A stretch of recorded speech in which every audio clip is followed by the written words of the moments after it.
बिरहा के सुने वाले बड़का भैया आप लोग गौर करी हा। बात वे समय के बा जौना समय अयोध्या के नरेश राजा दशरथ जी एक दिन विचार बनैलन कि हम काहे ना बड़ा दिन से हम कुछ करली ना अपने भंडारा में अपने दरबार में। आज मन करता कि बहुत विशाल भंडारा के आयोजन कर दे। अच्छा राजा दशरथ के मन में जोन विचार आइल वो विचार तो ठीक रहल। राजा दशरथ जी विशाल भंडारा के आयोजन कैलन। वो भंडारवा में सबकर बुलौलन, विश्वामित्र गुरु जी भी औलन, लेकिन एक ठे गलतियां कर देलन। वो गलतियां का कैलन कि भंडारा करे से पहले विश्वामित्र गुरु जी से राय सलाह ना लेलन। अब विश्वामित्र गुरु जी समझ गलन करीब बाप रे बाप इनकरा अंदर इतना घमंड, अरे ये राजा हो गइलन तो हमार कोनो अहमियत नहीं खे। ये हमरा से एक बार सलाह भी ना लेलन कि भंडारवा करी की। अब विश्वामित्र गुरु जी के क्रोध आ गई, विचार कैलन बड़ा महाविशाल भंडारा के आयोजन कैले हुआ राजा, तो आज तुम्हारी भंडारवा हम विखंडन कर दे। विश्वामित्र गुरु जी विचार करके बाबूजी राजा दशरथ के दरबार में अलन।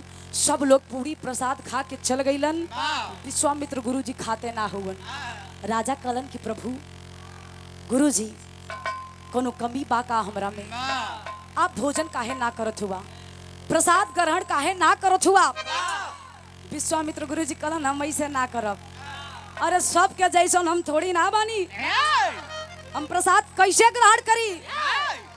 राजा दशरथ जी कहलन कि क्या चाहिए आपको, मांगिए जो मांगना है। विश्वामित्र गुरु जी शांत रहलन, कहलन कि दे पैबा, हम जवन मांगे चलत बानी देबा का? राजा दशरथ जी कहलन कि अगर जन्मों मांग ले बना तो जन्मों दे दे। कहलन दान में हमके जान ना चाहिए, हमके चाहिए का? सुना बतावत हुन गुरु जी।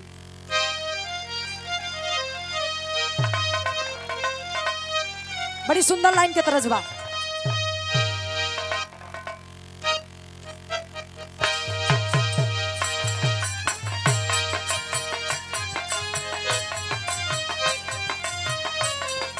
बहुत अच्छे।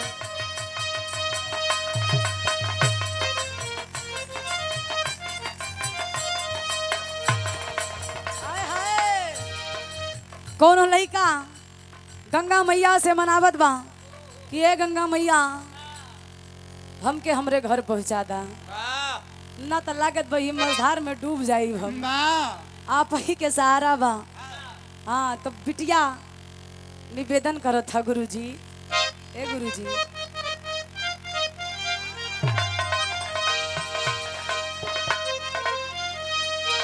ये तरह जा कि गंगा किनारे मोरा गाँव घर पहुँचा दा देवी मैया।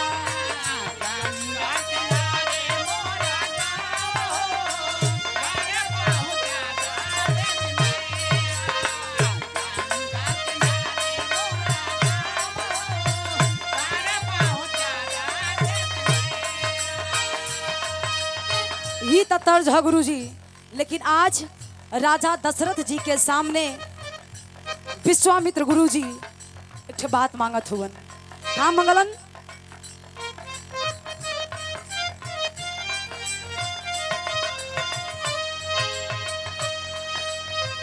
बोले विश्वामित्र लालाकार हो,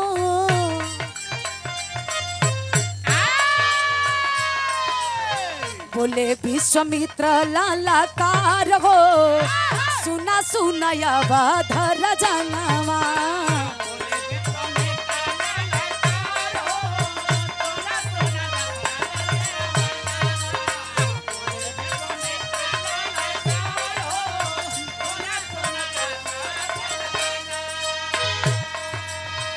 और ये देखें इस भाव को समझते हुए हमारे गार्जियन परम आदरणीय परम सम्मानी श्री सत्य प्रकाश यादव पूर्व प्रधान धनेपुर की ऐतिहासिक सरजमी से प्रधान जी के कर कमलों से शानदार 501 रुपया के आशीर्वाद पैर छू के पहले की बा आशीर्वाद के प्रतीक्षा बा उपस्थित जनता जनार्दन के पैर छू के पैलगी बा, आशीर्वाद के कामना हो।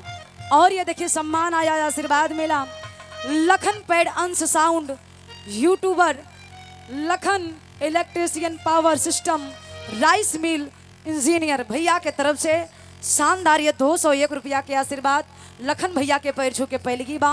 उपस्थित जनता जनार्दन के पैर छू के प्रणाम हो, आशीर्वाद के कामना बा। कहलन का गुरुजी जी आप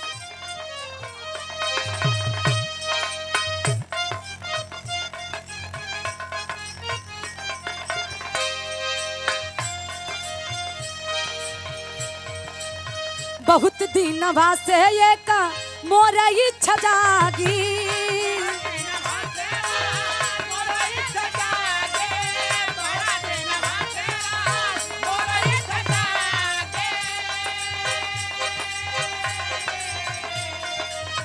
जीवन मोर बीती जाला बन के बैरागी।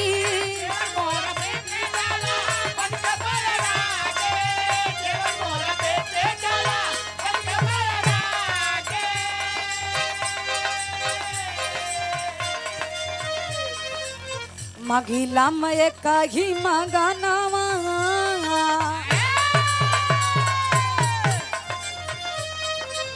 मंगिला हमें कही मगनवा, सुना सुना अवधरा जनवा। जय बहादुर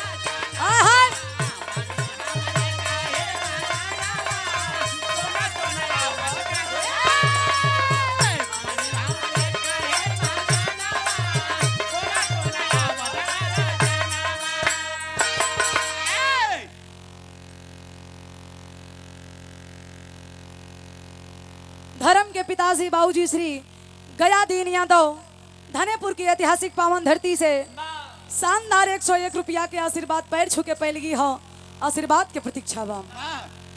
फिर आके सुने वाले बड़का भैया विश्वामित्र गुरु जी राजा दशरथ से कहलन कि आज हम पूरी प्रसाद भंडारा में तोहरे तबे खाई जब तक हमारी इच्छा पूरा ना हुई।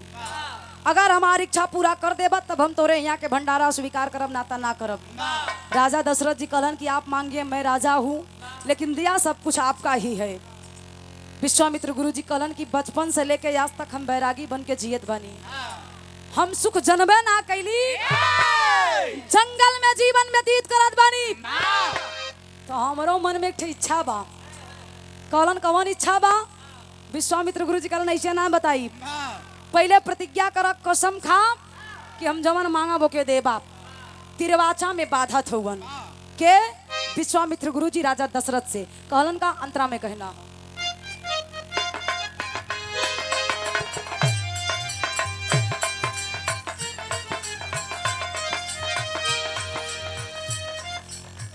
तीन बचना तबा मुनि जी कराए,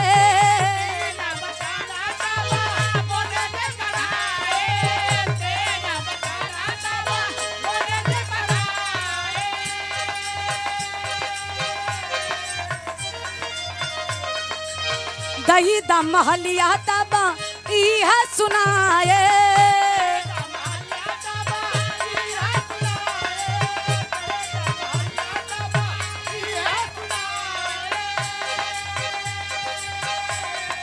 और ये देखें हमारे गार्जियन, हमारे अभिभावक और हमेशा ही हमें प्यार दुलार आशीर्वाद दिया करते हैं, एक बेटी के समान हमको माना करते हैं। हमारे गार्जियन हैं श्री राज बहादुर यादव धनेपुर की ऐतिहासिक सरजमी से शानदार ये 501 रुपया के आशीर्वाद पैर छू के पैलगी बा, आशीर्वाद के प्रतीक्षा है।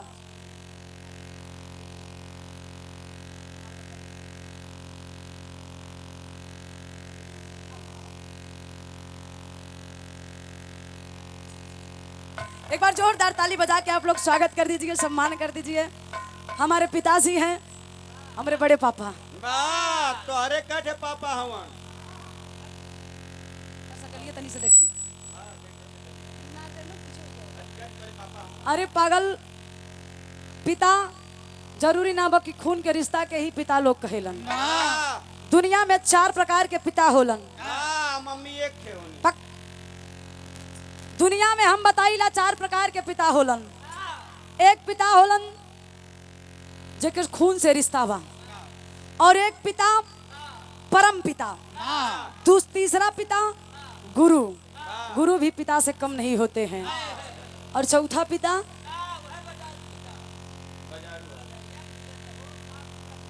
ऐसे बोला तो कहा बाजारू पिता बाजार में सब पिता ही बनाए ले।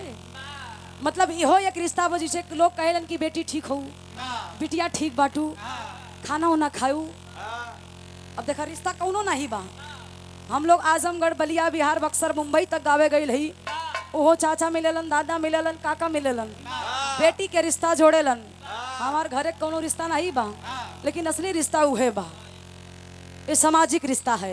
यहीं से बताई ला दुनिया में 4 बाप 4 माई होलन। न जानत हो आज के बाद जान लिया, बोला मत।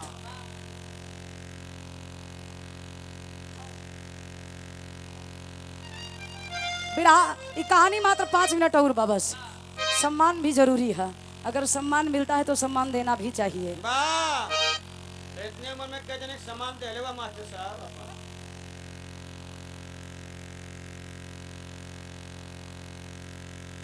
और हमारे गुरुजी के छोटे भाई हैं, हमारे गया कवि जी के छोटे भाई हैं श्री प्रोफेसर सुरेश यादव, पिछला की ऐतिहासिक धरती से।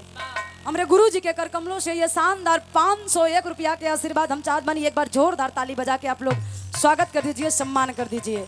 काहे से कि अगर गुरुजी ना रहेलन, हम कभो कभो घर जाइला तो हमके नहीं लागत है कि गुरुजी यहाँ ना हुवन। कमी हमके कबो ना महसूस भइल। हमके उतने ही सम्मान, उतने ही आशीर्वाद, उतने ही प्यार दुलार, वही तरीका से खाना मिला था जब गुरुजी रहते तबो, और गुरुजी ना रहते तब भी। पारिवारिक संबंध बहुत ही स्नेह प्यार दुलार मिला करता है उस परिवार से। बहुत बहुत नमन व आशीर्वाद की प्रतीक्षा है। लेकिन कहानी के तनी से समझा, विश्वामित्र गुरुजी आज राजा दशरथ से कहलन कि अगर हम क्या कुछ देवा ही चाहत हुआ तो दान में हम क्या अपनी पूरी महलिया दे दा। राजा दशरथ तनी देर ठहरलन और मुस्कुराते हुए कहते हैं कि गुरुजी हमके लगल कहते आप हमार प्राण मंगवा, ये महल तो बहुत छोटी सी चीज है। विश्वामित्र गुरुजी कहलन कि हम मजाक करे के मूड में नहीं बड़ी। तू अगर ये सोचत होगा कि साधु सन्यासी का करिए महल, तो हमरे मने में जागल बा कि हम बैरागी अब ना बनब, हम राजा बनब। कैरानी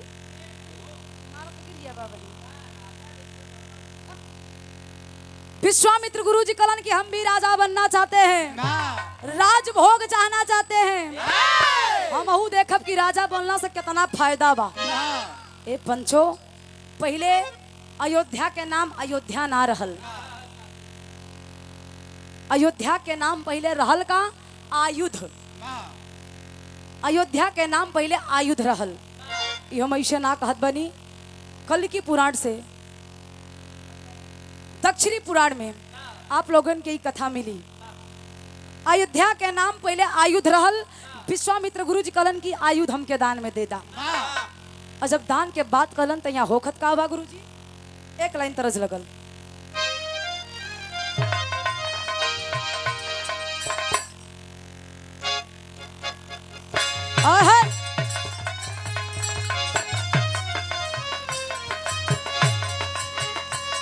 जिया जिया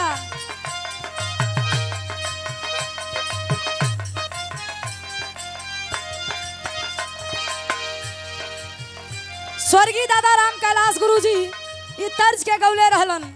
तर्जिया बा कैसन? राजा हो तो है कैसे मनाई,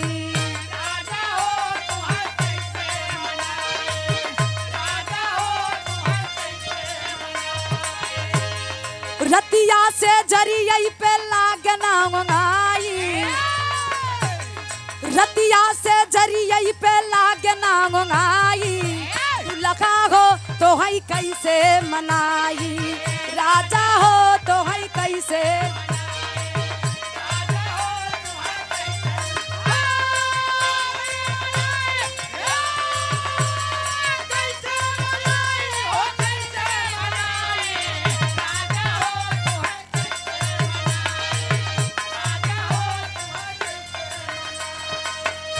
और ये देखे हमारे बड़े पापा श्री विजय बहादुर यादव पर्वतपुर की ऐतिहासिक धरती से पुनः ये 101 रुपए देकर सम्मान आशीर्वाद दिए। पिताजी के पैर छू के पहले की बार आशीर्वाद के प्रतीक्षा बा। ये तो दुल्हन के दर्द रहे, लेकिन यहाँ राजा से विश्वामित्र कहलन का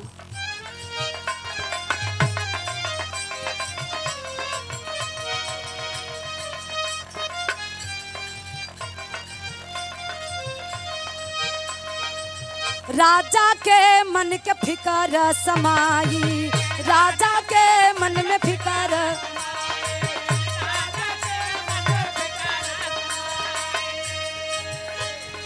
दई के बचना यारे कुछ ना कहाई, दई के बचना यारे कुछ ना कहाई, राजा के मन में फिकर समाई।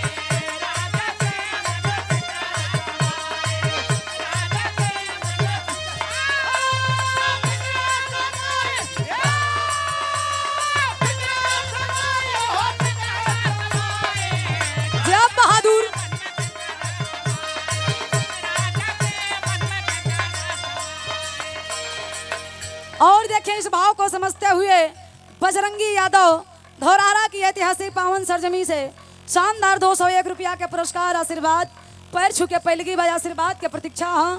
उपस्थित जनता जनार्दन के पैर छू के प्रणाम बाज आशीर्वाद के कामना है।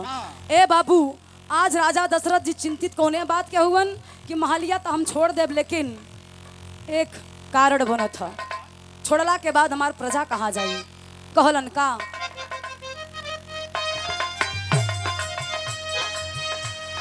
धनवा में दशरथ महलिया थमाई,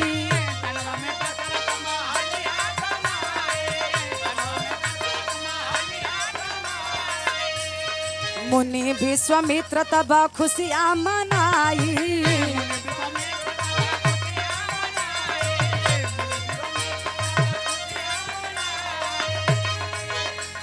राजपाठ यापन कुल दिहले लुटाई, राजपाठ यापन कुल दिहले लुटाई, राजा के मन में फिकर समाई।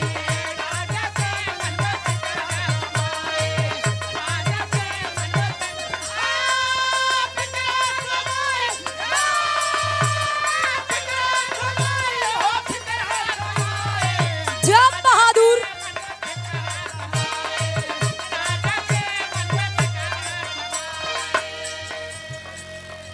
लखन पेड़ साउंड सर्विस के मालिक लखन भाई के तरफ से शानदार ये पुनः 101 रुपया के आशीर्वाद पैर छू के पहले की बार उपस्थित जनता जनार्दन के पैर छू के प्रणाम हो, आशीर्वाद के कामना हो। विश्वामित्र गुरु जी के मंगला के अनुसार राजा दशरथ जी अपन राजपाट सब कुछ दान में दे के अपन तीनों रानी के लिया के राजा दशरथ जी चलल हुवन। कहवा चलन, कहा चलन?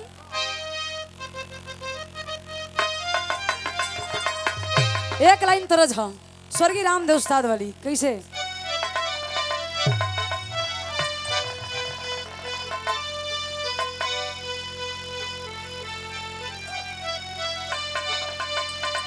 ए बाबू कहल गईल बा पुरान चीजें में बड़ा दम होला। जैसे जैसे पुरान गुड़, पुरान चावल, पुरान गेहूं, पुरान दारू, पुरान मेहरारू। पुरान मेहरारू के मतलब गलत नहीं बा, ई दादी माई के बात बा, दीदी भौजी वाली बात नहीं बा। दीदी भौजी ना कर पाई, लेकिन जोन दादी माई कर देत रहलीन उ अब सबके बस के बात नहीं बा। 4 बजे उठे जाते पे बैठे गेहूँ पीसे तब घरे में जाए के रोटी मिले, लेकिन अब केहू के बस के बात तब के गीत हा स्वर्गीय रामदेव उस्ताद गावत रहलन।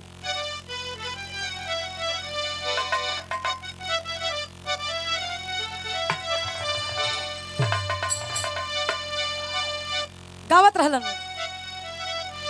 अरे गोरिया रे, अरे गोरिया रे बिजुरिया कहवा गिरी,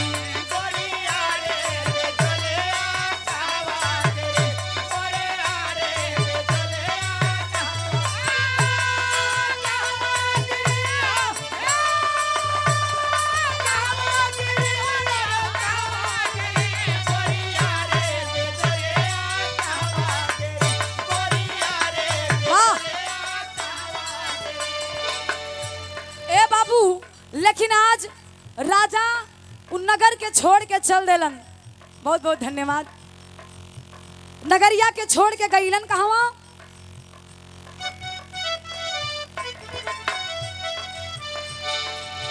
राजा हो नगरिया छोड़ी गए।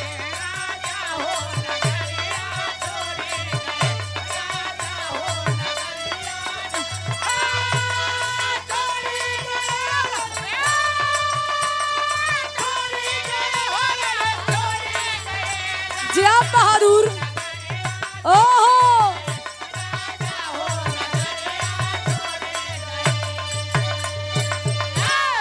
राजा हो नगरिया छोड़ी चले, लेकिन लेके के जात हुवन अंतरा में कहना पड़ा।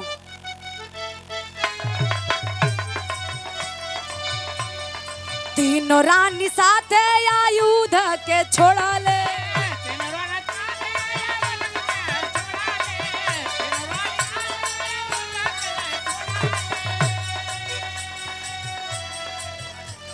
सजल महलिया से मुहवा के मोड़ा ले।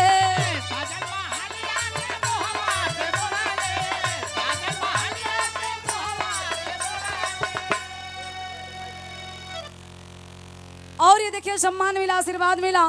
परम आदरणीय परम सम्मानी श्री नन्हे व्यापारी धनेपुर की ऐतिहासिक पावन धरती से दूसरी बार 101 रुपया के आशीर्वाद। बहुत बहुत प्रणाम।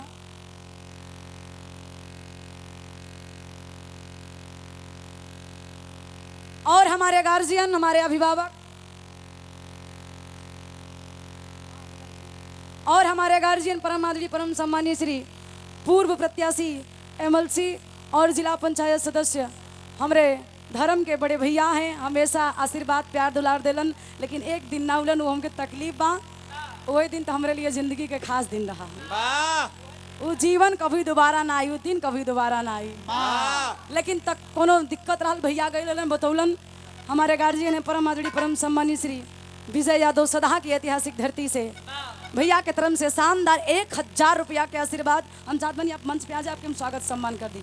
ना ना हम नाराज इतना ना बैठी कि आपके सम्मान ना करब। प्लीज निवेदन भाई एक बार मंच पे आ जाए, एक बार प्लीज आ जाइए, हम आपका सम्मान करना चाहते हैं। और ये देखें विकास साड़ी सेंटर आसपुर देवसरा भगेलू सेठ गार्जियन की तरफ से शानदार 201 रुपया के आशीर्वाद। बहुत बहुत प्रणाम हो, आशीर्वाद के प्रतीक्षा।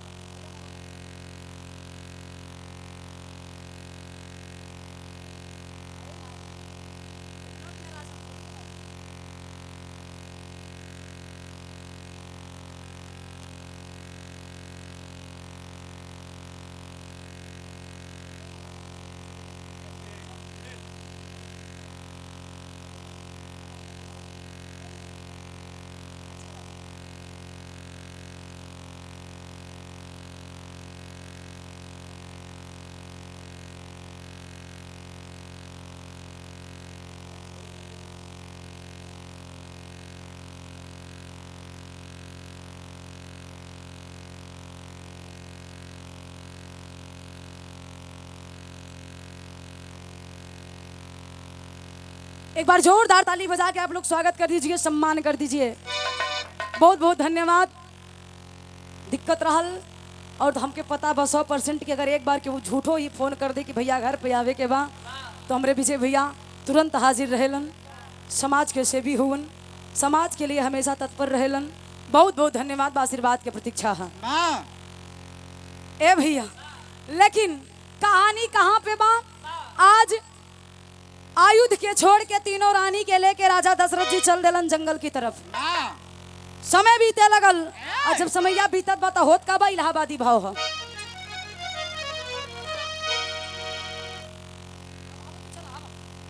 और ये देखें सैनिक फाउंडेशन अध्यक्ष अजीत यादव बड़े भाई की तरफ से शानदार ये 501 रुपया के आशीर्वाद। भैया के पैर छू के पैलगी बा, आशीर्वाद के प्रतीक्षा बा। तरज हा गुरु जी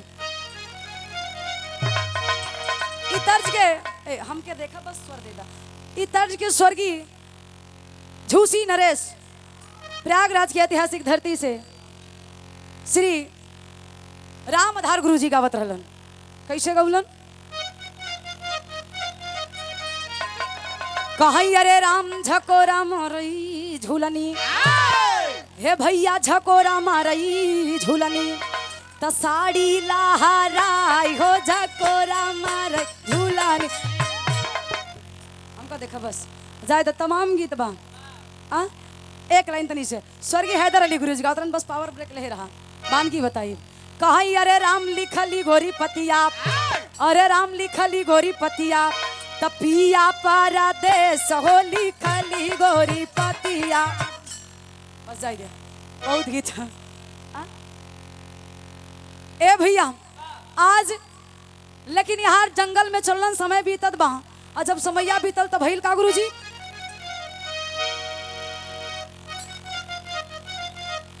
अरे कर्म फल देले, अरे कर्म के फल देले सबके भगवान हो, कर्म के फल देले।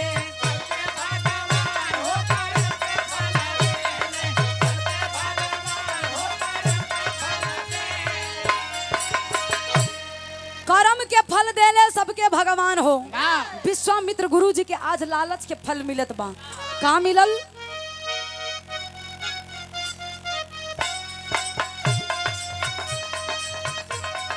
धीरे धीरे बीतल कुछ दिन कैसा मैया,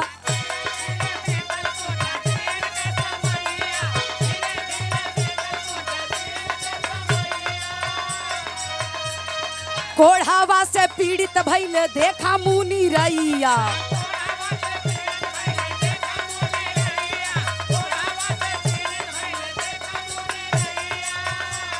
सूझे ना डगरिया,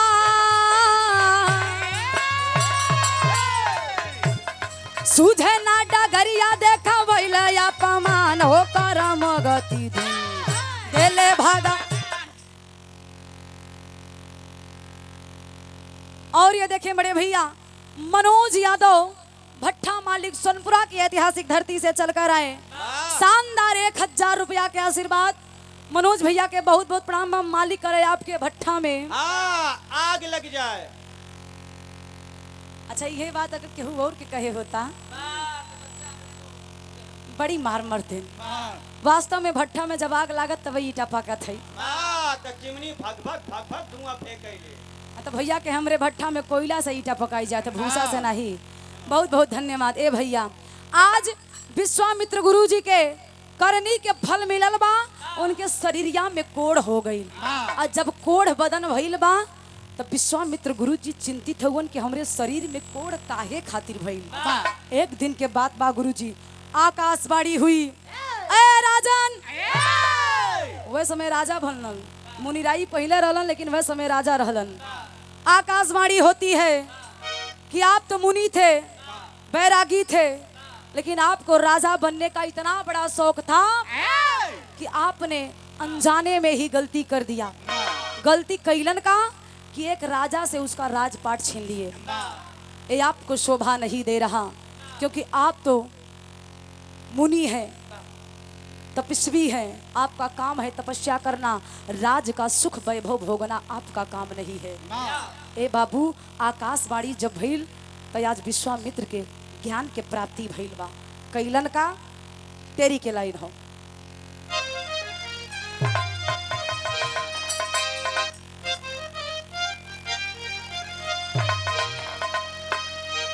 कि मुनिराई झंखे अपने मनमा, हो मुनिराई झंखे अपने मनमा, तो सुन के आकाशवाणी अगिया लागल तनमा, यर हो तनमा, यर हो तनमा।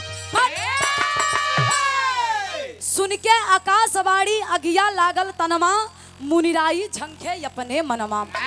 ए बाबू आकाशवाणी सुन के आज मुनि विश्वामित्र के शरीर में आग लगल बा। कजी बाप रे बाप, अहंकार के बस में घमंड के चलते हम तो बड़ी बड़ियार गलती कर देली। ए भैया कैलन का मात्र 2 मिनट कहानी और रह गल बा। अच्छा 1 मिनट बा खड़ी में कहना है। अब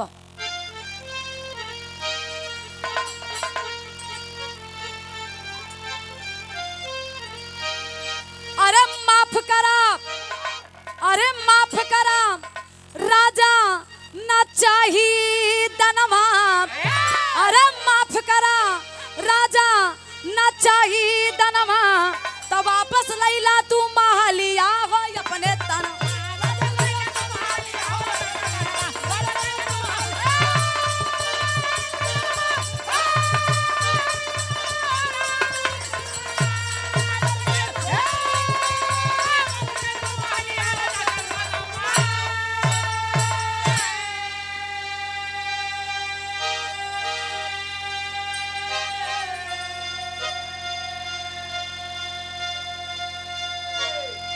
अरे विश्वामित्र दे के महल कोढ़ से मुक्ति पाऊ।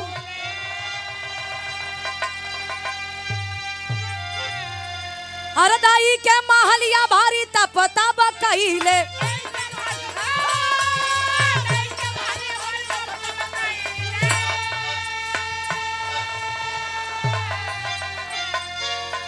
अरे चार गोल ललनवा से, अरे चार गोल ललनवा से पुराई मनवा। अरे चार गोल ललनवा से अरे पुराई मनवा तब वापस लैला तू महलिया हो अपने तन।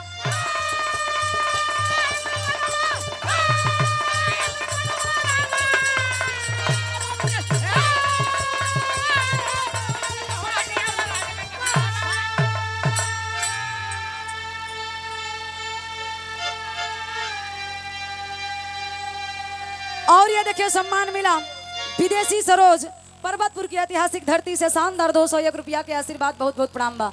ए पंचो आज विश्वामित्र गुरु जी जाके महल के वापस कैलन। राजा दशरथ जी कहलन कि हम महल ना लेब, दान में दिया हुआ चीज हम कभी वापस नहीं लेते हैं। विश्वामित्र गुरु जी कहलन कि हम तो उसी आयुध दान में ले रहली, लेकिन ये महल के वापस करत ही एक नया नाम से। आज से ही महलिया के नाम अयोध्या हो जाई, आयुध ना रही। उ महल आयुध, आयुध से अवध भइल। आज अवध के वापस कैलन, फिर से राजा राजपाट अपन भोगत हुवन। विश्वामित्र गुरु जी आशीर्वाद दिलन कि जा तो के हम आशीर्वाद देती, तोरे पास पुत्र नहीं बा लेकिन 4 पुत्र के प्राप्ति हुई। आखिरी और अंतिम लाइन में प्रमाण मिला।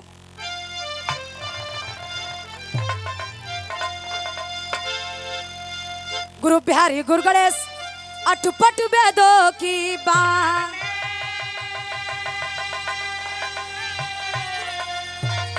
अरे स्वर्ग से चंद्रिका रामदेव जी अमर हुई कहानी।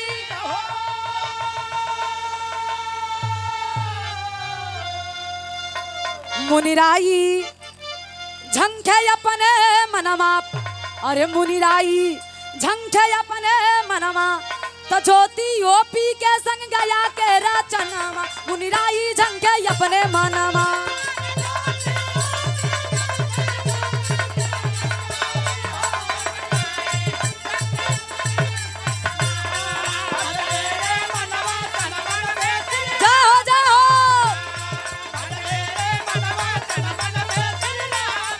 भजले रे मनवा तन मन में श्री राम राम राम।